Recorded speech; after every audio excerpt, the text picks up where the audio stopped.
ఓటుకు నోటు కేసులో breaking points చూస్తున్నాం. ఈ కేసులో ఏసీబీ మరింత దూకుడు పెంచింది. మరో ముగ్గురికి నోటీసులు జారీ చేసింది. అప్డేట్స్ మా ప్రతినిధి రమేష్ వెట్లను అడుగుదాం. రమేష్, ఓటుకు నోటు కేసులో ముగ్గురికి నోటీసులు ఇవ్వబోతున్న ఎవరా ముగ్గురు?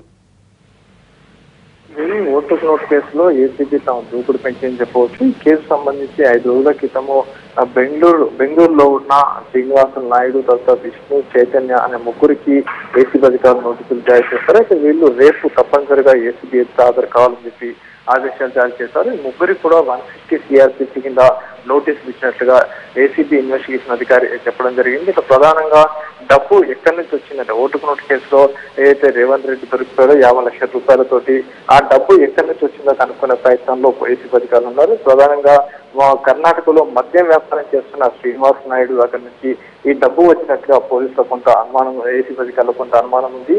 ఈ నేపథ్యంలో ఈ డబ్బుకు సంబంధించిన వ్యవహారాన్ని తెలిసే నేపథ్యంలోనే శ్రీనివాస్ నాయుడికి నోటీసులు ఇచ్చినట్లుగా ఏసీబీ అధికారులు చెప్తున్నారు. దాంతో పాటుగా విష్ణు, చైతన్య అనే మరో ఇద్దరికి కూడా వీళ్ళు కూడా మద్యం వ్యాపారం లేదా శ్రీనివాస్ నాయుడుకు పూర్తిగా సహకరించిన మిత్రులు కావచ్చు, లేకుంటే శ్రీనివాస్ నాయుడు దగ్గర పనిచేస్తున్న ఇద్దరు కావచ్చు, విష్ణు, చైతన్య వీళ్ళకి కూడా ఏసీబీ నోటీసులు జారీ చేస్తున్నాయి. రేపు ఉదయం లోగా రేపు సాయంత్రం 5 గంటల్లోగా వీళ్ళు ఏసీబీ ఎదుట హాజరు కావాలని చెప్పి ఆదేశాలు జారీ చేసింది. దేవి, రమేష్, ఈ ముగ్గురైనా ఇంకెవరైనా లిస్ట్ లో ఉన్నారా?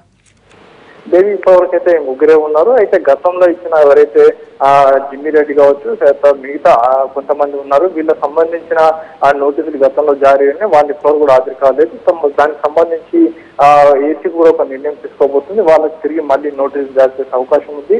ప్రస్తుతానికైతే ఏదైతే బెంగళూరులో ఉన్న ఈ ముగ్గురికి నోటీసులు జారీ చేసింది. వీళ్ళు రేపు సాయంత్రంలోకి హాజరు కావాలని చెప్పి ఆదేశాలు జారీ చేసింది. Right Ramesh, thank you.